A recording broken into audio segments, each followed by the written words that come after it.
Bonjour à tous, bienvenue sur Prajna, j'espère que vous allez bien. Cette vidéo est la première vidéo au chapitre de ma rencontre avec Antoine Charlot. Alors je trouve intéressant de faire une vidéo rencontre avec Antoine parce qu'Antoine pratique la méditation depuis une vingtaine d'années et grâce à cette pratique, il a pu réaliser certaines choses, notamment l'enseignement de la pratique de la méditation, mais également le chant et la cuisine. Dans cette vidéo, nous revenons plus précisément sur la pratique de la méditation. Comment Antoine a découvert cette pratique, dans quel cadre, qu'est-ce que la pratique de la méditation a transformé en lui et comment cette pratique s'incarne-t-elle aujourd'hui dans sa vie.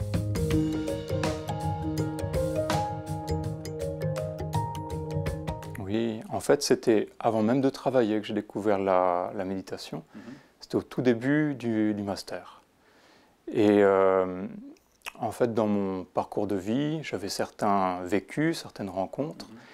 Et notamment, une personne m'avait renseigné les livres d'Arnaud Desjardins, qui est une grande figure de la spiritualité en France, et qui était non seulement un maître hindouiste, mais aussi un journaliste qui avait été en contact avec toutes les grandes traditions, et notamment avec le zen. Il a d'ailleurs fait 2 films avec Maître Deshimaru. Et je lisais beaucoup les livres d'Arnaud Desjardins sur les conseils de cet ami. Et arrivé à un moment donné, les livres étaient un peu secs. Au bout de 10, 12 livres, des gros pavés comme ça, à un moment, voilà, c'est comme si ça ne rentrait plus à l'intérieur. Au début, c'était très nourrissant, et à la fin, il y avait comme une sorte d'indigestion, de surdose, et j'ai pris conscience que c'était nécessaire de passer à quelque chose de vivant dans la pratique spirituelle. Et ce même ami avait fait un essai au Dojo Zen de Nice. Justement, il avait pratiqué là-bas, il m'avait dit qu'il avait apprécié la séance. Dans un même temps, j'avais regardé les émissions religieuses du dimanche matin. Sagesse bouddhiste. Sagesse bouddhiste, c'était Voix bouddhiste à l'époque. Et j'avais vu une émission où un maître zen, qui était Roland Reich, était dans une tenue relativement simple, je veux dire une veste de moine, pas des grandes tenues comme on pouvait les voir chez les Tibétains. Et les personnes qui pratiquaient en face de lui, à qui il montrait la méditation, étaient, comme toi et moi, en tenue laïque. Et donc je me suis dit, tiens, c'est une voie qui peut être pratiquée par tout le monde. Et j'ai cherché les coordonnées de ce dojo zen. Et Roland Reich venait d'arriver au dojo zen quelques mois auparavant et était responsable de l'enseignement. Donc je me suis dit, bon, les choses sont ainsi, il faut que j'y aille. D'accord. Et par rapport à ta deuxième question sur les premières impressions dans la méditation, je dirais que les sensations n'ont pas été forcément très bonnes, parce que la méditation, ça implique de prendre une posture qui est assez exigeante. Non pas que j'avais des douleurs dans l'assise, mais je ne savais pas tellement comment me situer physiquement, dans le corps, dans l'espace. Et puis le dojo zen, c'est un endroit assez particulier, c'est-à-dire qu'il y a des bouddhas, il y a de l'encens qui brûle, il y a des gens habillés en noir, parce qu'on est habillé en noir dans la méditation zen. Et je me disais, mais qu'est-ce que c'est que ça? Où est-ce que je suis arrivé? J'avais pas vraiment peur, mais c'était un autre monde, j'avais l'impression d'être sur une autre planète. Et c'était pas forcément une sensation très agréable au départ, mais simplement ce que je me suis dit la première séance, je me suis dit, je teste cette pratique. Et je me suis dit, tant que je ne trouve pas de limite dans cette pratique, je continue. Et donc du coup, tu as continué pendant plusieurs années? Jusqu'à aujourd'hui et encore. Et les limites, encore aujourd'hui, j'en ai pas trouvé. C'est une expérience qui, pour moi, de plus en plus, est dans l'ouverture et en même temps dans la profondeur, dans la découverte d'une dimension de plus en plus intime, à la fois personnelle et universelle.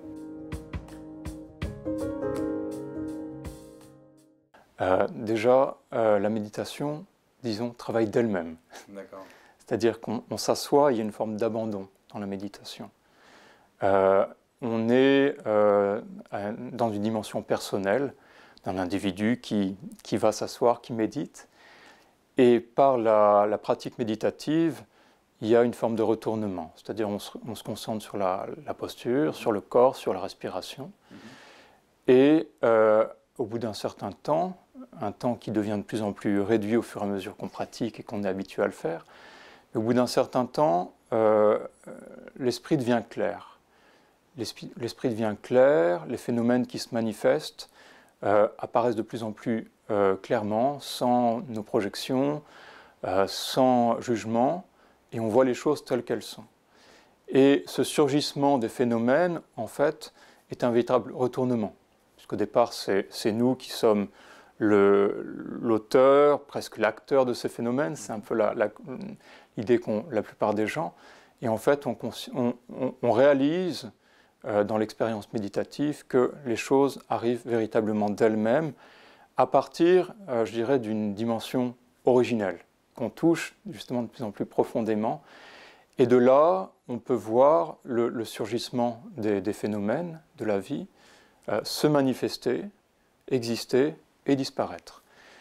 Et ça donne vraiment une manière de voir qui relativise considérablement les choses. Ça permet de prendre du recul, du coup, sur son existence. Ça permet de prendre du recul, et sachant que nous-mêmes sommes également une manifestation de cette dimension originelle. On est tous nés à partir de rien. Alors le rien qui n'est pas un néant, mais qui est justement une potentialité, qui est une forme de liberté où la manifestation se produit. Et nous-mêmes, dans l'expérience méditative, pouvons voir que nous ne sommes pas une personne avec un ego solide, clair, clairement affirmé, mais qu'on est beaucoup plus une personne composée de différents facteurs, de différentes caractéristiques, complètement en lien, en relation avec notre environnement. Et dans ces conditions, là aussi, il y a matière à beaucoup relativiser ce que l'on est.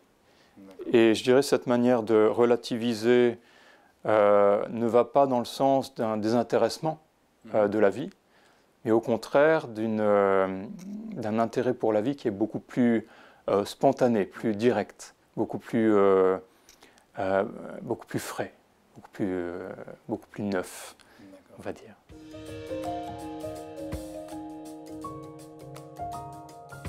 L'incarnation, déjà, c'est dans l'état d'être, à savoir qu'entre le moment où j'ai débuté la méditation et aujourd'hui, il y a une différence qui est vraiment radicale. Voilà. La libération, la voie de Bouddha, est une voie de libération de la souffrance, d'apaisement de la souffrance. Dans ma manière de m'engager dans la voie bouddhiste, c'était vraiment l'une des principales motivations. Et effectivement, la perspective change considérablement dans la vie. Moi, j'étais quelqu'un d'extrêmement tendu, et la tension à un niveau assez profond, qui faisait que, pour moi, je fonctionnais de manière dysfonctionnelle. Et c'était quelque chose qui, pour moi, n'était pas acceptable. Et c'est vrai qu'avec les années de méditation, par rapport à l'état d'être, on arrive à un état qui n'a plus rien à voir avec le début. Donc ça, pour moi, c'est vraiment quelque chose de très précieux, de fondamental. Après, au niveau de l'état d'être, il y a aussi, à travers la pratique de méditation, et par rapport à ce que j'évoquais, par rapport à l'idée de s'attacher à un ego, une forme d'allègement. Une forme d'allègement qui, de fait, donne beaucoup de perspectives et d'opportunités.